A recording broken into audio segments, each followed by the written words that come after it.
Hello.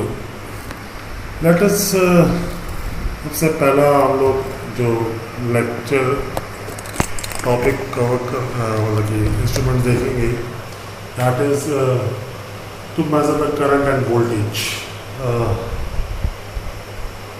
तो हालांकि ये सिलेबस में मेंशन नहीं है कि वोल्टेज और करंट कैसे कि उसके लिए मेजरिंग के लिए कोई इंस्ट्रूमेंट देखना है हमें, बट इसके बिना आप power measurement, energy measurement and all that नहीं कर सकते। तो करंट मेजर करने के लिए एमोमीटर एंड वोल्टेज मेजरमेंट करने के लिए वोल्टमीटर होता है। और इन दोनों का जो फंडामेंटल डिवाइस है that is your galvanometer. Okay, तो first of all we will see in basic galvanometer. Let us go through. तो सबसे फंडामेंटल आपका जो हमें कहते हैं हम लोग डी आसनवॉल गैल्वानोमीटर, ठीक है। इसका जो बेसिक कंस्ट्रक्शन आपके सामने दिख रहा है, जो आपका पिंक पार्ट में है that is a horseshoe magnet, horse shoe shape में है जो आप बीच में सेंटर में दे सकते हैं, ठीक है। It is a permanent magnet. Yellow colour में स्केल गिवन है, बीच में आपका स्प्रिंग है, स्प्रिंग के साथ पॉइंटर फिक्स है, ठीक है। There is a soft iron core between the permanent magnet, ठीक है। आपका सामने टॉप व्यू भी बना हुआ है एंड इस साइड में आपका साइड व्यू बना हुआ है, ठीक है। तो पॉइंटर के साथ एक जो स्प्रिंग दे रखा है वो रिस्टोरिंग टॉर्क प्रोड्यूस करने के लिए है। और जो कॉइल्स हैं, ठीक है, जो कि कोर के ऊपर आपकी लिपटी हुई है, ठीक है, उससे दो एंड वायर्स निकल रही है, एक तरफ से करंट एंटर कर रही है और एक तरफ से करंट रिलीज कर रही है, ठीक है। तो this is the basic construction of a galvanometer. It is also known as permanent magnet moving coil, PMMC। Okay, based on the moving coil galvanometer constructed by Jack D. Asamoah in 1881। इसके वो based मतलब इन scientist ने बनाया था, therefore it is known as D. Asamoah meter movement, ठीक है। Can be used to indicate the value of DC and AC quantity। Basic construction ऊपर given है, आपने अभी फिगर में देख भी लिया, ठीक है। तो इसमें अगर वापस पीछे आते हैं फिगर पे, ठीक है, तो you can see that in the figure there is a horseshoe magnet. अब हॉर्स शू ये जो कर्व्ड मैग्नेट है ये क्यों लेते हैं, इसका रीज़न ये है कि इस जो मैग्नेटिक फील्ड जो जनरेट होगी ड्यू टू दैट, वो magnetic field should be perpendicular to the coil always, ठीक है। वो रेडियली उस कॉइल पे पड़नी चाहिए, ठीक है। तो make the field radial we create a horseshoe magnet, ठीक है। और जो कॉयल आपकी लिपटी है सॉफ्ट कोर के ऊपर, और सॉफ्ट आयरन कोर अगर लेते हैं तो जिससे कि आपके जितने भी मैग्नेटिक लॉसेस हैं वो थोड़ा रिड्यूस हो जाए, देयरफॉर सॉफ्ट आयरन कोर लेते हैं, ठीक है। और ये जो सॉफ्ट आयरन कोर होता है ये लैमिनेटेड होता है। This is a laminated core, मतलब कि पतली पतली लेयर्स सॉफ्ट आयरन की लैमिनेट करके ये कोर क्रिएट करते हैं हम लोग, ठीक है। उसका पर्पस ये होता है कि उसकी वजह से आप एडी करंट लॉसेस रिड्यूस होते हैं, क्योंकि एडी करंट जो लॉसेस हैं that is totally dependent upon the surface area. And when you are जो उसकी आप पतली पतली शीट क्रिएट कर देते हैं, लैमिनेट कर देते हैं, तो उसका शीट क्रिएट मतलब कि इसको पतली शीट क्रिएट करने की वजह से जो क्रॉस सेक्शनल एरिया है वो रिड्यूस हो जाता है and due to that eddy current loss reduce हो जाती है, ठीक है। और जो हिस्टेरेसिस लॉस है वो भी रिड्यूस होते हैं due to the lamination of the core, ठीक है। तो this is a basic construction, और इसका जो बेसिक प्रिंसिपल है उसको देखते हैं।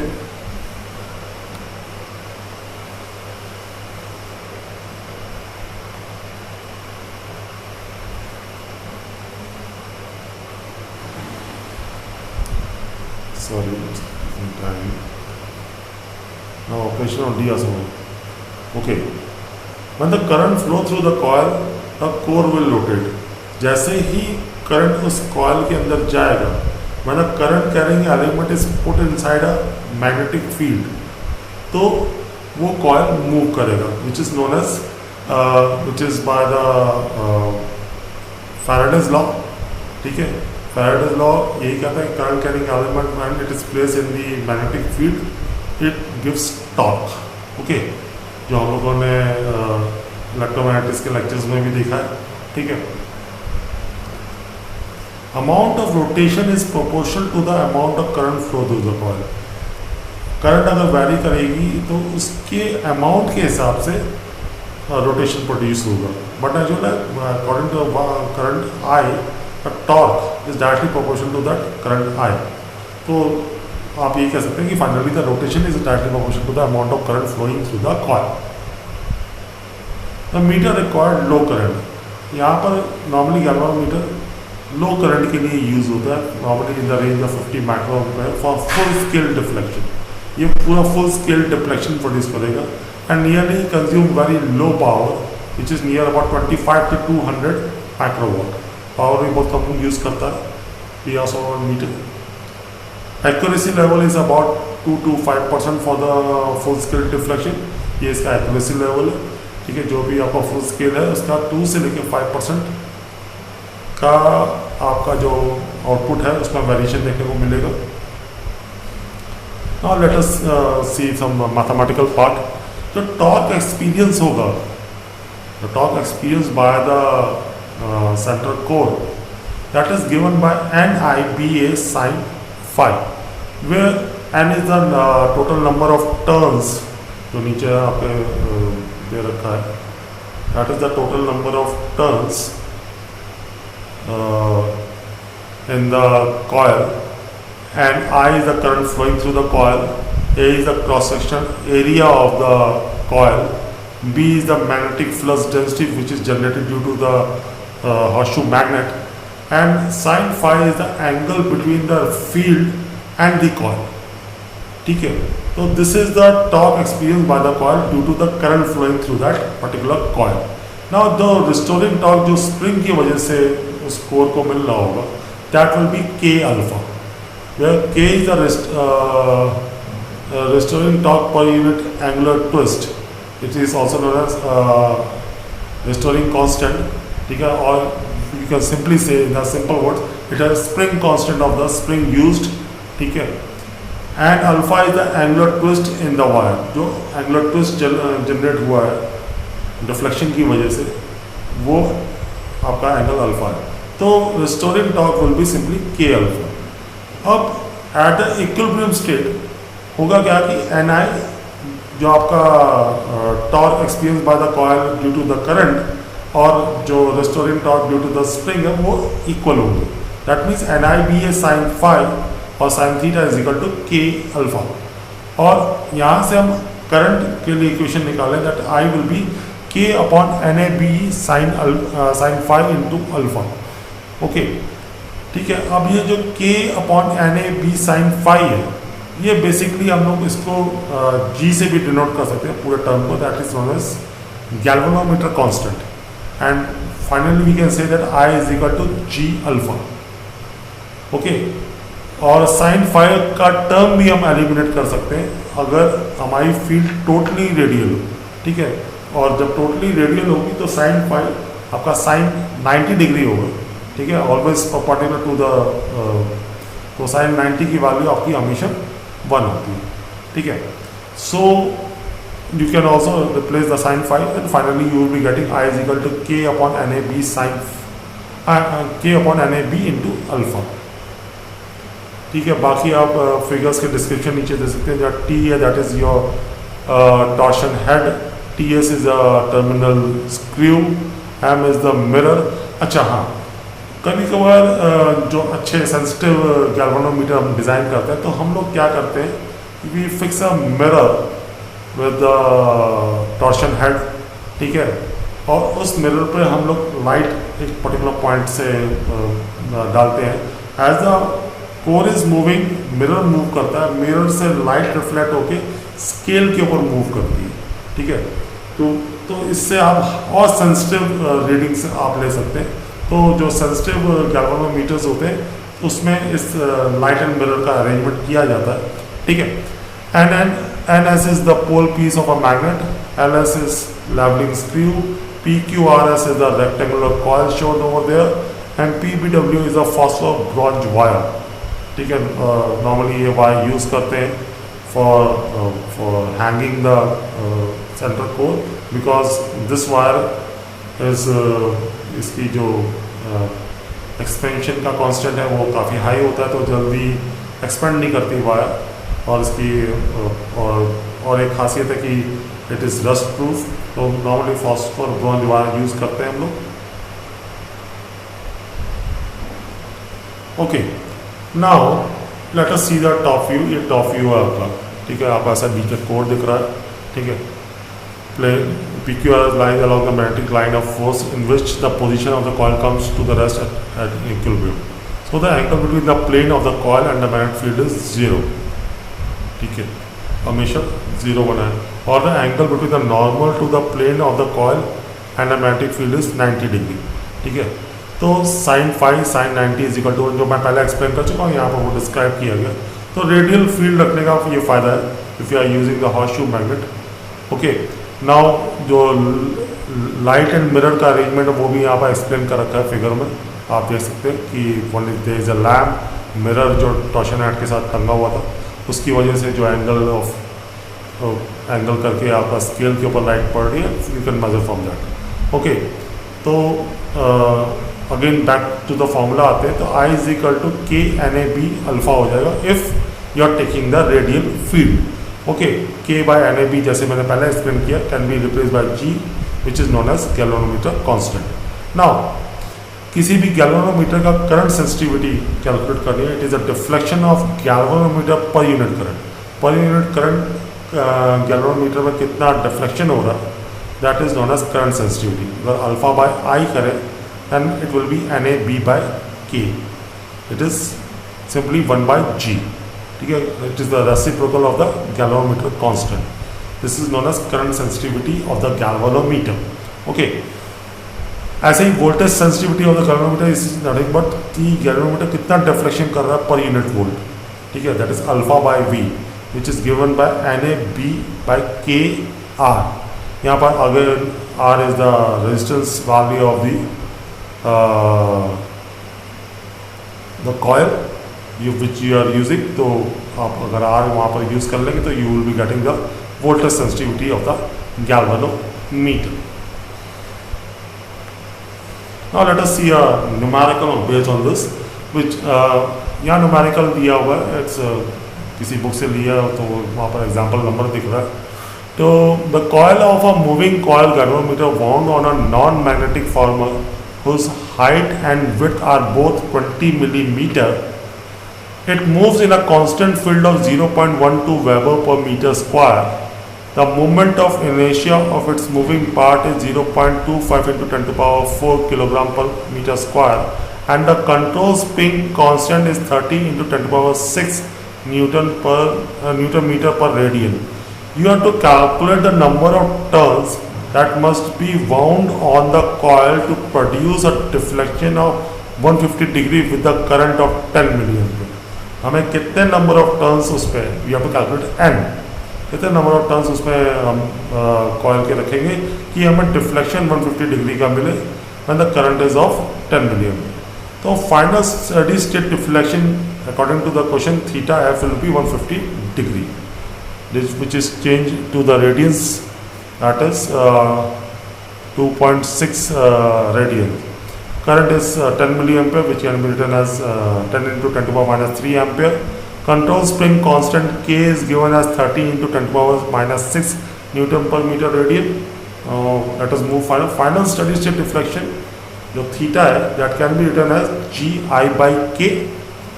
Okay, G is your galvanometer constant, I is the current, and the K is the constant, spring constant. The displacement constant G is K theta F by I. आपने K की value यहाँ पर रखी 30 into 10 to the power minus 6, जो कि पीछे question में mention है। अगर आप ऊपर देखें, spring constant is 30 into 10 to the power minus 6, वो आपने यहाँ पर K की वैल्यू रख दी। थीटा F जो आपने रेडियंस में चेंज किया था, that was 2.62, and I was 10 milliampere, therefore it is 10 into 10 to the power minus 3. जो फाइनली कैलकुलेट होकर आ गया 7.86 into 10⁻³ newton metre per ampere. ठीक है, नाउ द डिस्प्लेसमेंट कांस्टेंट जो जी है उसको हम लोग एन बी ए से जानते हैं। ठीक है, ए की जगह एल इंटू डी कर दिया। ठीक है, तो number of turns is nothing but G upon B into L D, sorry यहाँ पर स्मॉल डी और कैपिटल डी इंटरचेंज हो गए, तो simply it is length into width. तो जी आप कैलकुलेट कर चुके हैं ऊपर वाले रिलेशनशिप से, that is 7.86 into 10⁻³ newton metre per ampere upon magnetic flux intensity 0.12 tesla दे रखी थी, L and D both was 0.002 question में दिए थे। अबाउट कैलकुलेट आपका होके आ गया 164 टर्न्स। तो टोटल 164 टर्न्स चाहिए इस क्वेश्चन के लिए। Okay, now let us see how the galvanometer can be used as an ammeter to measure the current. Galvanometer को हम लोगों ने परमानेंट मूविंग और भी कहा था, PMC भी कहा था। The PMC instrument described above is basically a current operated instrument. Okay, but the current that can be direct passes through the coil can seldom exceed a few milliampere. तो galvanometer में हम लोग current measure करते हैं वो यार maximum से maximum मिली ampere में आप मेजर कर सकते हैं। Now if you want to increase its capacity, ठीक है, to measure the larger current, a low resistance called a shunt is connected in parallel with the as shown in figure। ठीक है, जैसे कि फिगर में दिखा रखा है कि एक शंट आपने पैरेलल में लगा दिया। ठीक है, और इसका यूज़ करके आप लार्जर करंट वैल्यूज़ को मेजर कर सकते हैं। ठीक है, यहाँ पर मैं जैसे फिगर में दिख रहा है, if you see in the figure you will find that there is a current entering that is NIM and the current going through the galvanometer is IM and the resistance of the galvanometer is RM.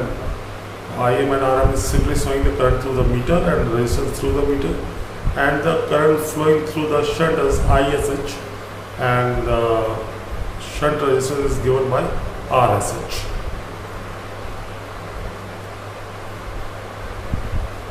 Okay, now as per the figure we will see that कि voltage drop जो दोनों के across होगा, shunt के across और metre के across, वो equal होगा पैरेलल कॉम्बिनेशन की वजह से। तो we can say that ISH RSH is equal to IM RM, और from this we can calculate that the value of the shunt resistance for the required current that will be IM by ISH into RM. Okay, now the current circuit current to be measured is n times the allowable meter current। अगर IM meter current है और जो current हमें major करनी है that is n times the IM। ठीक है, हमें nth वैल्यू मतलब कि अगर मालूम है कितना टाइम हमें गैल्वेनोमीटर करंट का यूज़ करना है for measurement, then we can say that ISH is nothing but n-1 IM। If we go to the previous figure, if we see the previous figure, ISH is nothing but NIM minus IM. By this we comes to know that ISH is nothing but n-1 IM। अगर ये value ऊपर वाली equation में रख दिया RSH वाली equation में, तो you will be getting IM by ISH की जगह पर हो जाएगा 1/n-1 into R। तो in this way if you know the, हमें ये मालूम है कि हमें गैल्वेनोमीटर करंट का कितने टाइम्स हायर करंट हमें मेजर करनी है। ठीक है, दैट जो कि यहाँ पर n से दिया रखा है, तो we can calculate the shunt resistance and we can design an ammeter for a required current to be measured. This is how we can measure current using galvanometer, higher current values using galvanometer by putting the shunt in parallel with the galvanometer. Now let us see how can we measure voltage using a galvanometer.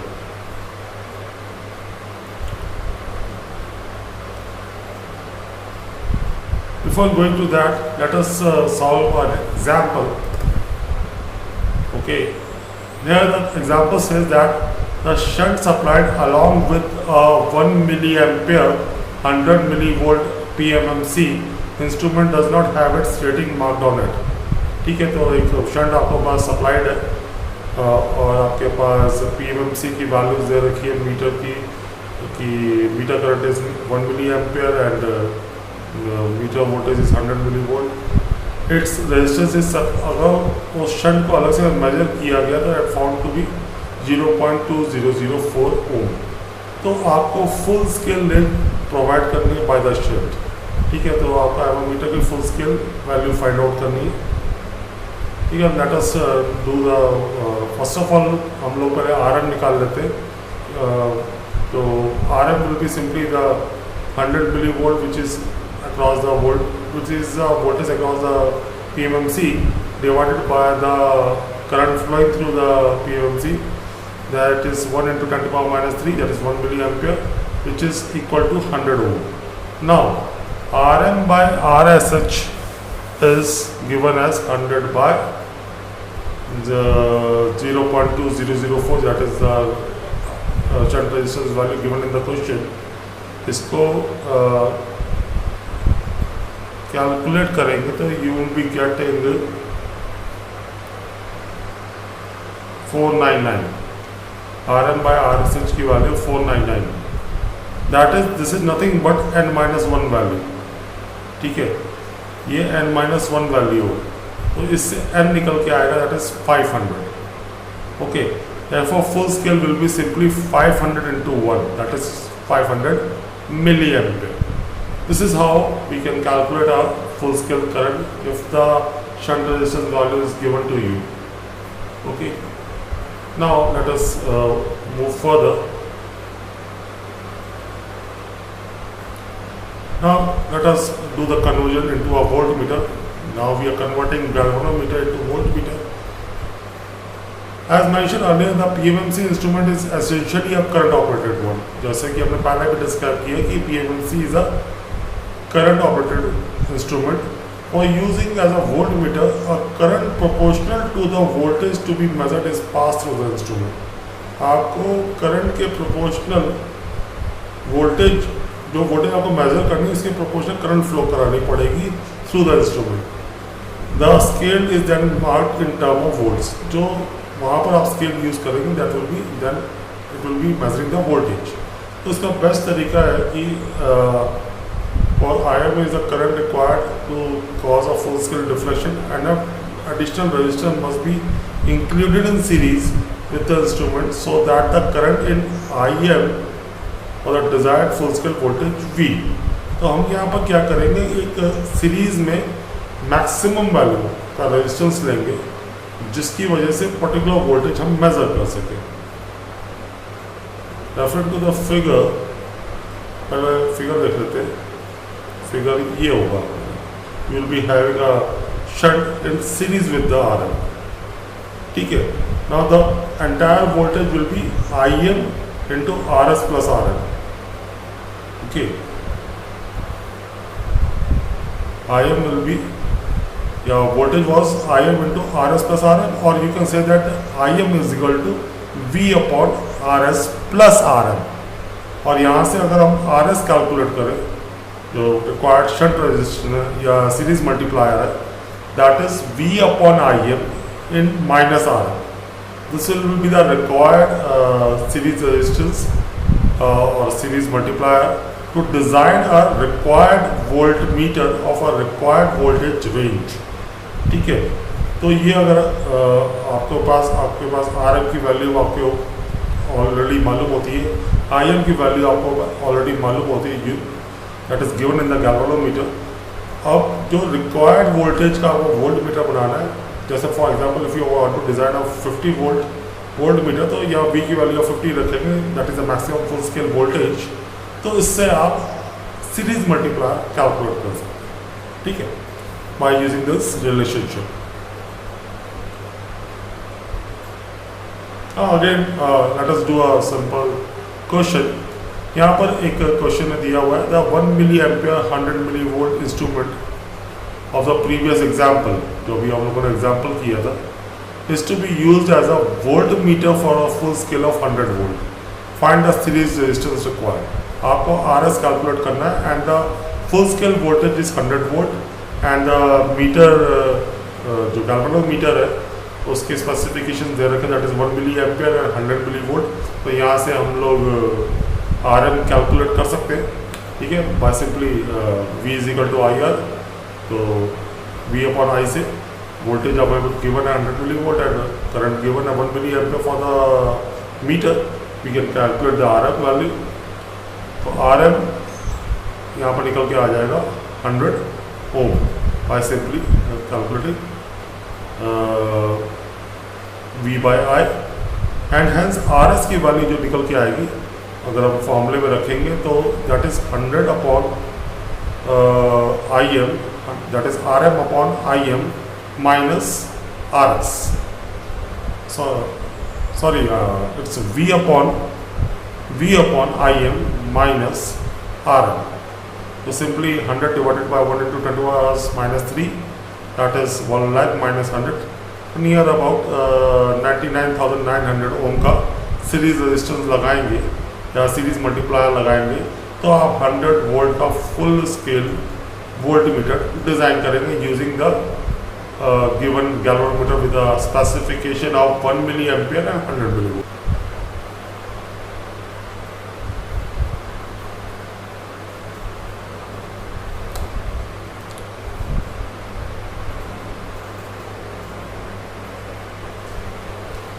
Okay, an ammeter is connected in series with the load whose current is to be measured. A voltmeter should be connected in parallel with the load for the voltage measurement. ये हमेशा ध्यान रखें doing the using एमोमीटर और voltmeter in the laboratory. ये एमोमीटर हमेशा series में रखा जाता है जब भी करंट मुझे मेज़र करनी है, ठीक है. फ्रॉम व्हाट मतलब जो भी सर्किट है उसको बीच में से डिस्कनेक्ट करके आप एमोमीटर को सीरीज में लेके आएंगे, देन करंट मेज़र करेंगे. और वोल्टेज हमेशा अक्रॉस मेज़र करते हैं. जो भी लोड के अक्रॉस आपको मेज़र करना है उसके अक्रॉस आप वोल्टमीटर लगाएंगे एंड वोल्टेज मेज़र करेंगे. Ideally an ammeter should have zero resistance, ठीक है. आइडियली हम ये मांग की मतलब चाहते हैं कि मेरा जो आइडियल एमोमीटर हो उसका जो शंट रेजिस्टेंस है वो ज़ीरो. अगर वो ज़ीरो हुआ मतलब कम से कम वैल्यू होगा उतनी वो मैक्सिमम करंट अपने थ्रू फ्लो करा पाएंगे, ठीक है. That is zero voltage drop across it so that it insertion in the circuit does not alter the current previously existing in the load. दूसरा, अगर ये जीरो या मिनिमम रेजिस्टेंस होगा तो इसकी वजह से कोई लोडिंग इफेक्ट नहीं होगा सर्किट के ऊपर. इसका रेजिस्टेंस कहीं मतलब कि इसकी रेजिस्टेंस की वजह से करंट की वैल्यू कम मेजर नहीं होगी, ठीक है. तो देयरफॉर ये भी एक रीज़न है कि हमें चाहते हैं कि एमोमीटर में कम से कम वैल्यू का शंट रेजिस्टेंस हो. First thing is that it doesn't put a loading effect on the current where to be measured. दूसरा ये कि मैक्सिमम से मैक्सिमम करंट मेजरमेंट हम कर सकें. Similarly an ideal voltmeter should not draw any current which may modify the circuit condition existing prior to its insertion. Voltmeter में उल्टा है, वहाँ हम चाहेंगे कि बिल्कुल करंट ड्रॉ ना हो, ठीक है, बिल्कुल करंट ना ड्रॉ हो क्योंकि उसकी वजह से वोल्टेज की में डिफरेंस आ सकता है.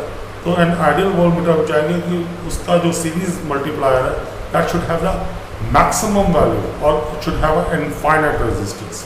Okay, so this is how this is the construction of an ammeter and voltmeter, how we measure current and voltage through that. Now in the next lecture we will be seeing the multi-range ammeter and multi-range voltmeter. आपको different range के एमोमीटर voltmeter design करने के लिए देखा जाएगा. और time उसमें रहेगा तो मैं ओम मीटर भी साथ में समझाऊंगा, how to measure ohm resistance, ठीक है, डीसी रेजिस्टेंस कैसे मेज़र करते हैं, ठीक है. उसमें गैल्वेनोमीटर में हम लोग क्या मॉडिफिकेशंस करते हैं. That's what we see in the next lecture. Have a nice day.